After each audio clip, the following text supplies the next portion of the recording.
Again, I know I just asked you this, but I'll kind of ask it on the record now. About how long ago did you leave Venezuela?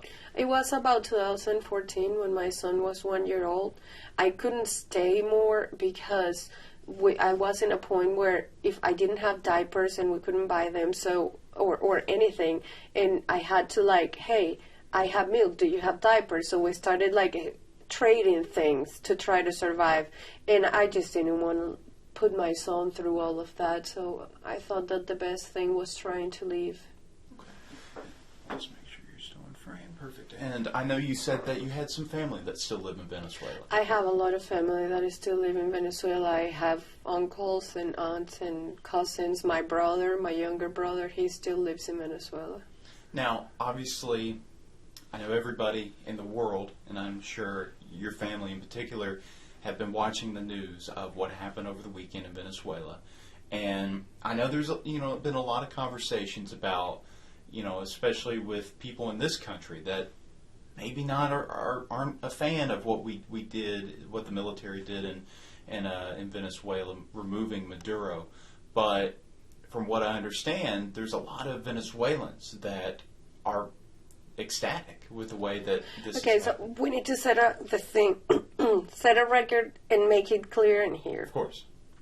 And this is the most important thing. 100% of the Americans that are against what happened in Venezuela are not coming from experience, okay? Whatever situation you have ever lived in the United States will never ever compare to the famine, persecution, and destruction that we have endured to 26 years. You are upset that a military operation took place because of oil, supposedly. That's what is being said. But nobody said anything while people starving, eating out of the trash. I had friends that took whatever somebody threw on the trash and tried to eat the leftovers. I had family that died because we tried to take medications from the country that we were at and send it to Venezuela, and it wasn't allowed in. Goodness, sorry, No, don't worry. flag came on down. Goodness, all right. Yeah, so we were talking about, how Americans have seen this. And we see it as salvation, honestly. That's the way we see it. We see it as the opportunity to hug our family again. Because, I'm sorry. We fought way too hard. And we were either killed, run over by their tanks, taken to prison and disappeared. People that I studied with, they just disappeared. They just took them away. They vanished them. If you were put in notice, we know who you are. We know that you are protesting against us. We are going to come and take you.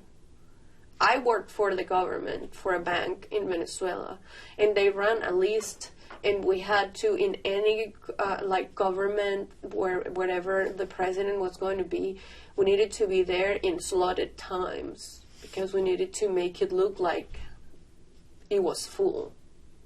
So an American that hasn't lived the terror of socialism will never understand what is going on right now. I don't care if you have a master's degree in whatever. Unless you live it in your own skin, you won't ever understand it. And I think it's terribly disrespectful for anybody to tell Venezuela how we should react to that. I think it's terribly disrespectful to the people that have died, saying that Maduro shouldn't be where he is. In 2011, and this is out in the news, you can confirm what I'm about to tell you. In 2011, there was an overpass that is called Yaguno in Venezuela, in Caracas. And the people that were walking over that underpass, I was there with my mom. We were in the protest. We started to get shot at from the top, and the order was that anybody that was wearing the flag as a shirt or anything, we were to be shot. And one of the people that was shooting down at protesters, at Venezuelans, was Maduro. He was one of the people shooting down. And that is proven. And there are photos of him attacking people. So you cannot tell me that he shouldn't be there. Now, he's there. There are so many other things that he has done that he's not paying for. But America is making him accountable for the things that are threatening directly Americans. Like drug charges and everything. It's just the opportunity that we have before other crimes. He can at least pay for some. And we can have hope in freedom. When I saw the news, it was 5 a.m. I woke up and I read it and I couldn't believe it. And I was like, no, this is impossible. Let me read again. I just jumped and I started screaming and crying. Call my mom, call my brother. I mean, we are happy. This is what we prayed for. This is what we dreamed for. We are not free yet. We need America to stay in Venezuela until all of the other bad guys are out. But without America, this wouldn't be fathomable. Like, it's just insane. Now, obviously, your family's still there. Yes. I know it's only been a couple days now since Maduro's been captured, but what is Venezuela like right now? So Venezuela is a good amount of happiness and fear. We do celebrate, and like you can hear the celebration, and people, we call it panelazo, like we make sounds with the pans and etc. But at the same time, they are still in power, even though Maduro is out. Delcy Rodriguez is as bad as he is. So people have been threatened, and people are actively being threatened. If you show support on what is happening, we are going to come and get you. So why don't you see Venezuelans in the street of Venezuela? Because we know that the military in Venezuela is still under control of Delcy Rodriguez, and if we go out to show support to what is happening, is going to happen the same that has been happening in all the protests that have happened. We are either going to be shot at, killed, disappeared, like something bad is going to happen. Like we get messages on WhatsApp. My brother, on the day that the bombs hit, that morning, where we live, where our home is, or used to be my home, is on a straight line less than a mile away from where one of them hit, the volcan antennas, las antenas del volcán. It was where it hit. He said that he heard it and he saw it and it felt like the world was ending. But the fear is so great of what the government is capable of that when we were talking on the family chat, because he needed to go somewhere else to charge his phone because they lost power and all of that, and when he was coming back, we were advising him, delete all the conversations with us, turn the Wi-Fi, turn the WhatsApp off, your Instagram, don't share anything. If they stop you on the way back, make sure that you don't have any of these conversations with you, because that's the first thing they do. They ask you for your phone and they check on your WhatsApp and they see what you have been talking about, and in that, then something may or may not happen with you. Now, for your family, are you worried for their safety? I am worried for their safety. Now, in a situation like this, is there any way to really guarantee their safety? If America had boot on the ground. And, yeah. Oh, sorry, go ahead. Because, so, this is the deal. I think that America is being smart about the way they are doing things. But to us, although it's great, we are like, just don't hold back. Just send it all. Because it's like, you just step on the head of the snake and you have it step down. If you move your foot away from the head of the snake, it's going to come out mad biting all of us. So the danger is still present and fear is still there, but we have something that we haven't had in decades, and that is hope. Because our hope is that they are not going to come and remove him and then go away like, oh no, yeah, it's fine, we just take him because of what he did. No, our hope is like, if you go away, they will still traffic drugs. They will still do all the things they are doing. So we are hoping for change because of the presence of the United States. Now, we need to set the record straight. Venezuela had her golden years in the 70s and the 80s. Venezuela's oil industry was run by United States, by American companies, by Americans.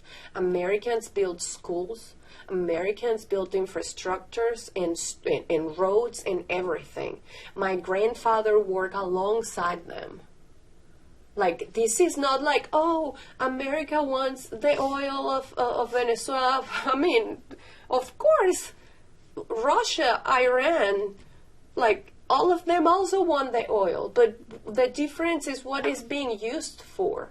When Venezuela was in its prime, it was the United States. We have words in our language that are an adaptation of Americans. Like, watchman is the guy that stand watch. We call it watchman.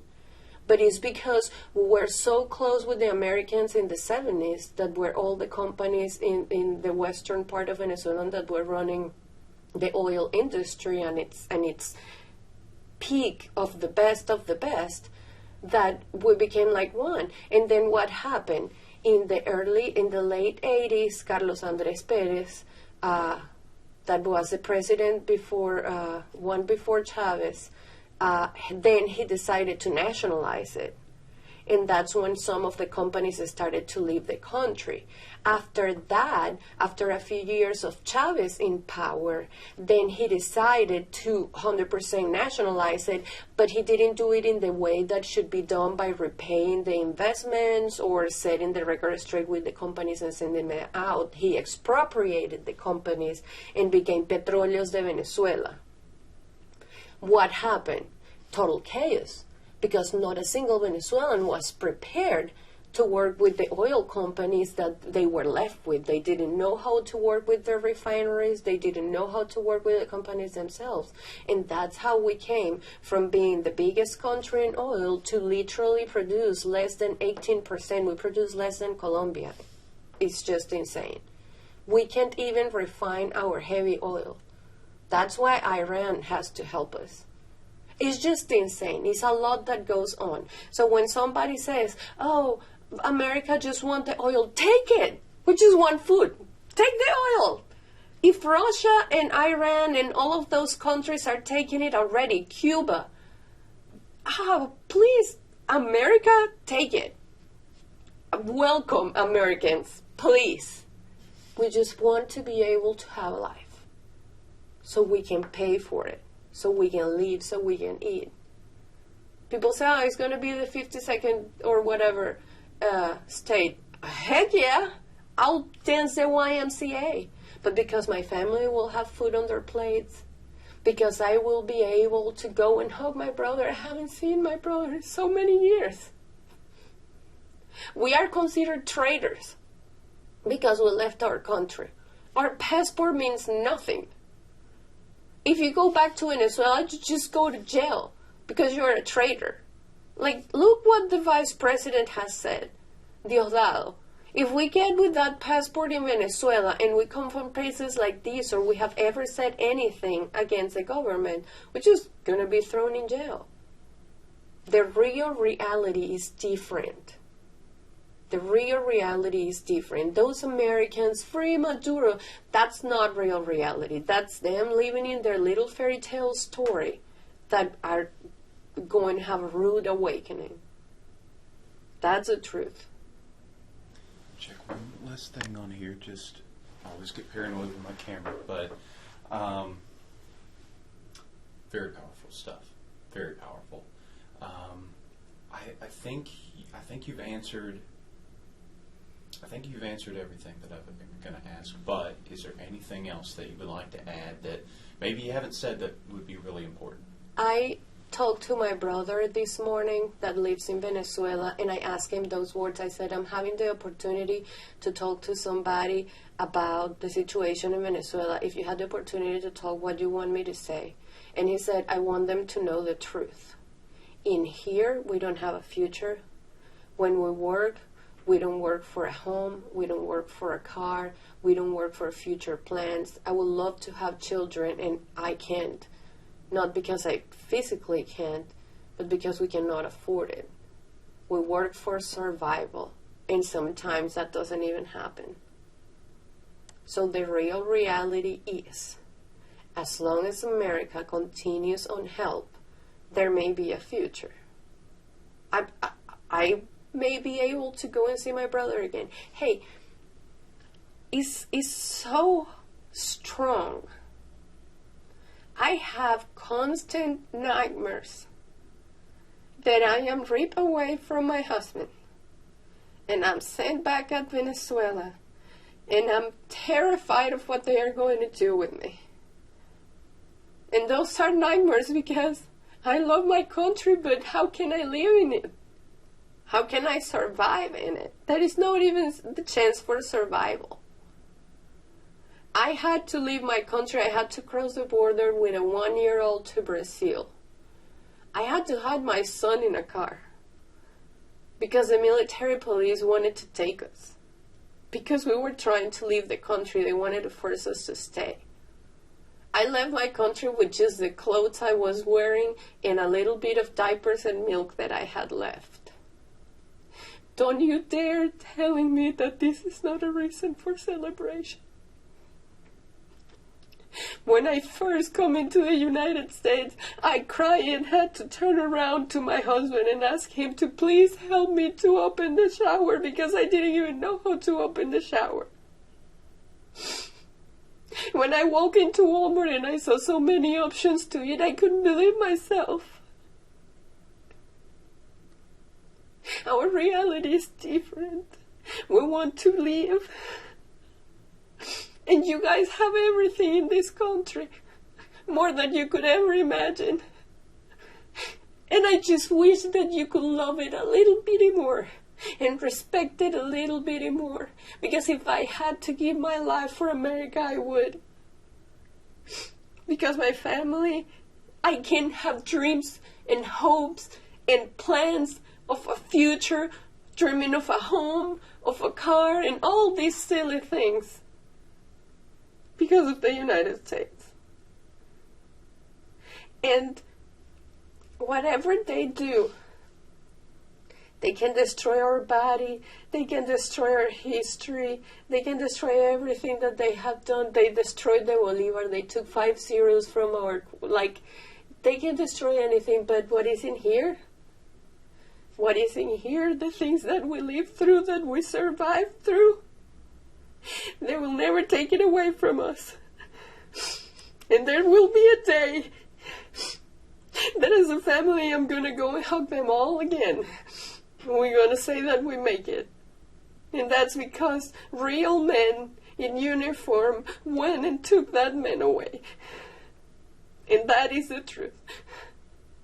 I'm so sorry. No, it's okay. Here, let me,